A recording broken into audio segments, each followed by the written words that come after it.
well, guess what? They're trying to push me out of the race. Well, let me say this as clearly as I can. I'm staying in the race. I'll beat Donald Trump. I will beat him again in 2020. Hey folks, this is hashtag Go Right with Peter Boykin. So a lot of news has happened throughout the weekend, and starting with Monday morning, we have a huge change in the presidential election for 2024. I think it's time for us to go right.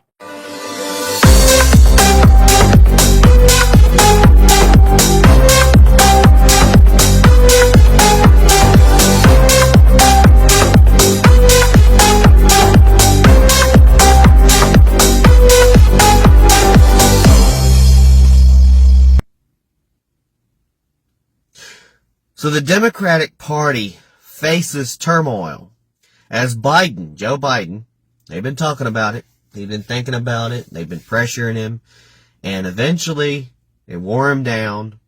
So-called COVID that he received, I don't know. Again, how does somebody who gets all the booster shots get COVID, I don't know, 4th, 5th, 6th time?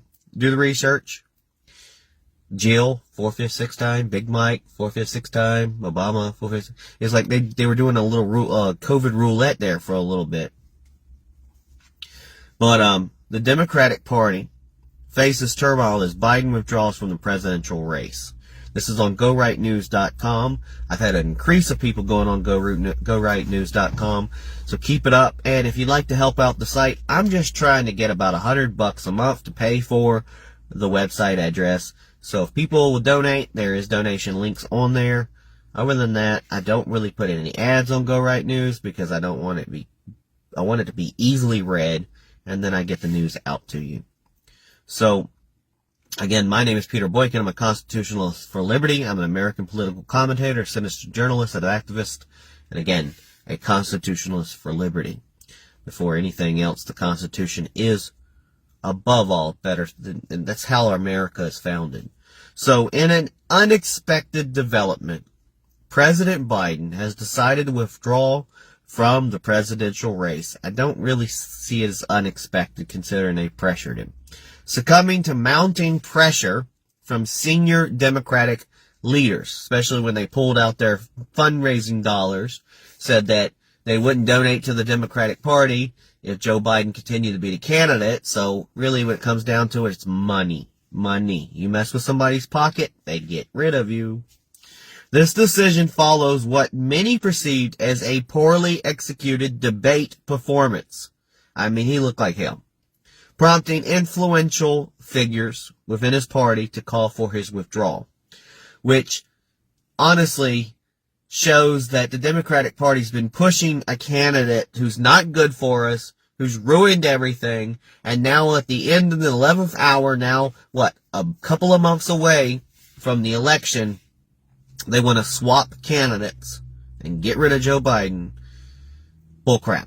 And they deny Donald Trump the rematch that he deserves against Joe Biden to prove once and for all that he beat Joe Biden in 2020. But now we won't get that.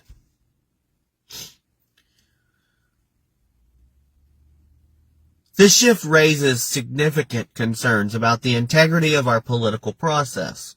Millions of Democratic primary voters had chosen to support Biden, despite widespread apprehension about his cognitive abilities. However, their choice seems to have been overridden by party officials. I mean, what about the other people on the ballot that when they get a shot, since he steps down, would automatically go to the next person that people voted? You know, they do their delegate system right. The very Democrats who often emphasize the need to protect democracy from authoritarianism have seemingly bypassed the will of their voters, undermining their democratic rights. That's my opinion. Vice President Kamala Kamala Harris, who, by the way, they will put down that she is black. They'll keep saying she's black to meet the DEI standards when her family is half Indian. Her parents are half Indian and half Jamaican. I'm assuming the Jamaican part could be the closest to black, but she's not African American. But they will put it down how she went to the HBCU and graduated, and now all of a sudden she is a black American. All to trick you. All to trick you. When I'm saying, why not say she's the first mixed race? But now she's first Indian running. Nope, they want to go with the simple, she's black. Nothing wrong with that. Black woman. Finally got a woman, I guess, president running for office. I think Trump's going to win. So Vice President Kamala Harris is now the likely nominee, despite facing substantial unfavorable ratings.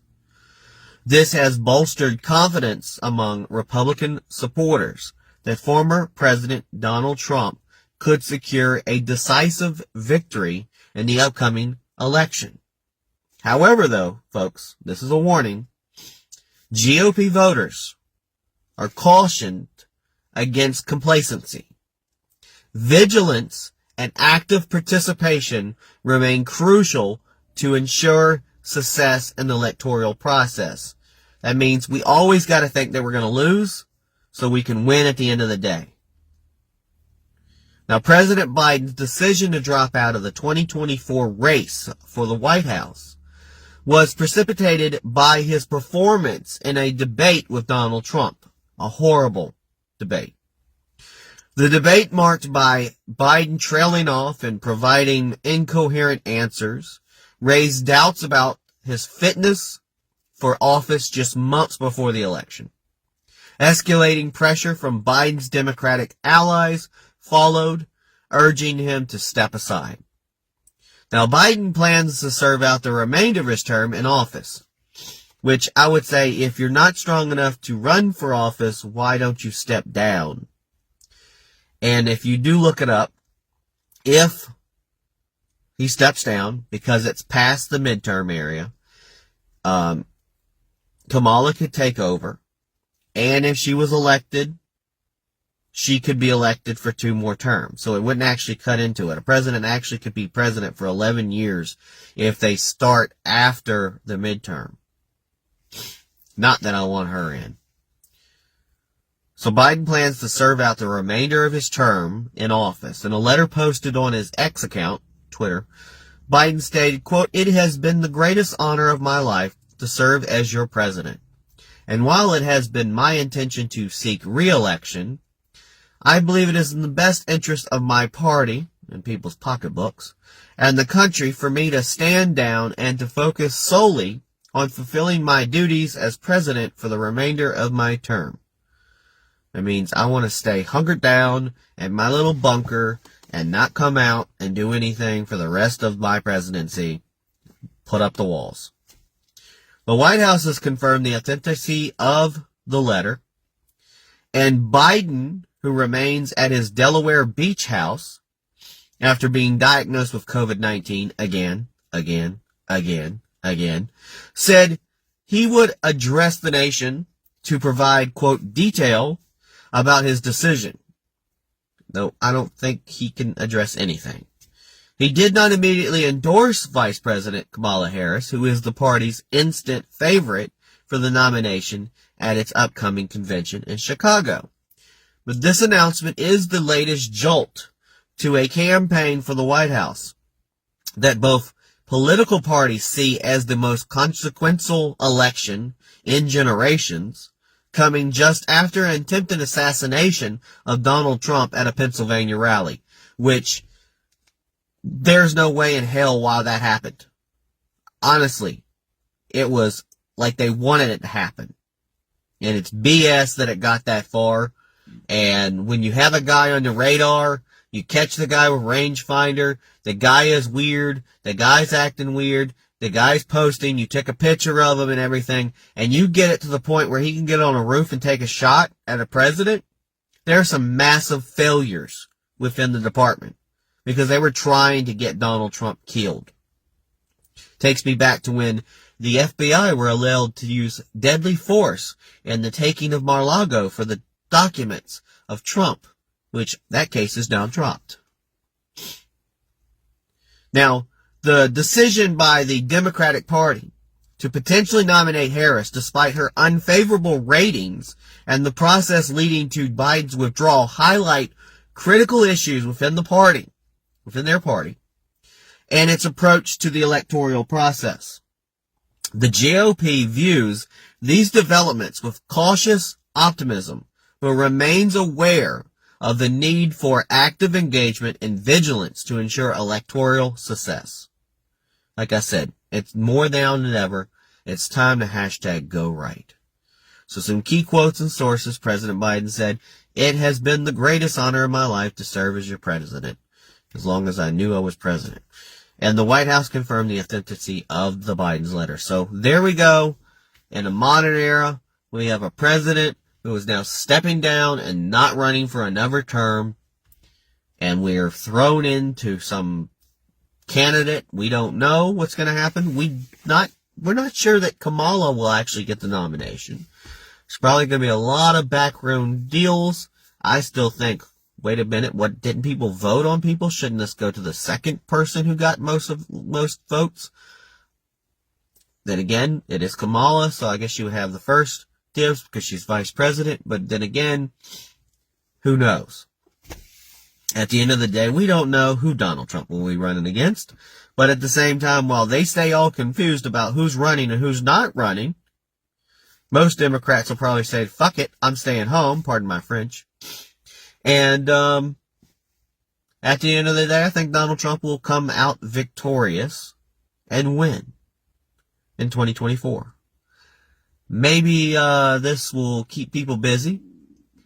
I will tell you, I'm laughing about all the people who decided to fill in Joe Biden's ballots in, pre-filled in ballots to cheat, because all of those ballots are worthless now. So, hey, Democrats, if you're going to cheat, better start, you won't even know. You're not going to have long to fill out these pre-filled ballots, and all these dead people and all these people who shouldn't be on the books are going to be voting for Biden or whoever's going to be running. So maybe we won't have cheating in the election. That would be nice. God bless everybody. Thank you for tuning in to Go Right with Peter Boykin. We did it. We did it, Joe. You're going to be the next president of the United States.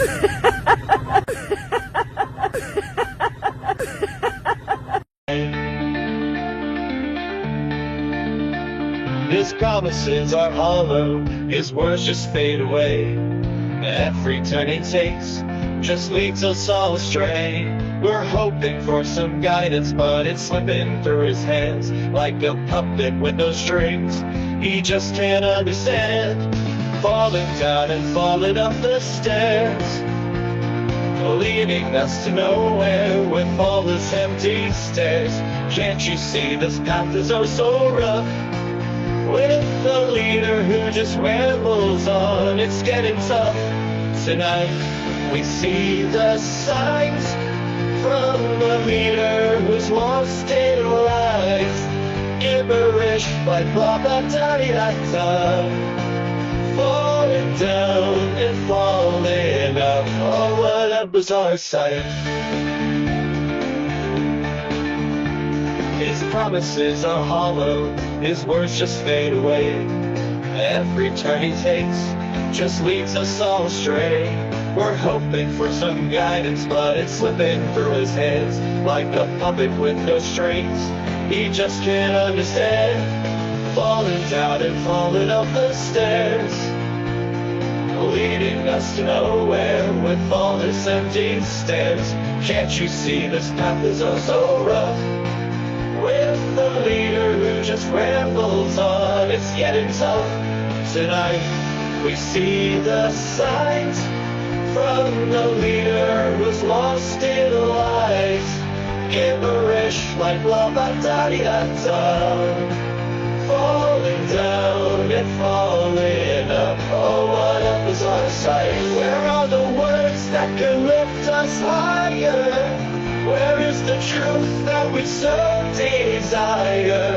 In a world so confused we need a light, but all we get is nonsense day and night. Tonight we see the signs from the leader who's lost in lies, gibberish like blah blah da di da da, falling down and falling up. Oh, whatever's our sight. So here we are, just watching it fall. No sense of direction, no sense at all. In this haze of confusion we light. In the halls of power, whispers turn to shouts. Promises are broken and there's no way out. We're searching for a beacon in this endless night, but all we find is darkness. Where is our guiding light? Tonight we see the signs from the leader who's lost in lies, gibberish like blah blah da da da, falling down and falling up. Oh, what up is our sight? So here we stand in the shadows cast by a leader stumbling his rain one last. With hope in our hearts, we'll find our way through the chaos and confusion to a brighter day. Tonight we'll rise above, with clarity, with strength, with love. No more falling down or up. We'll reclaim our future, we won't give up, give up.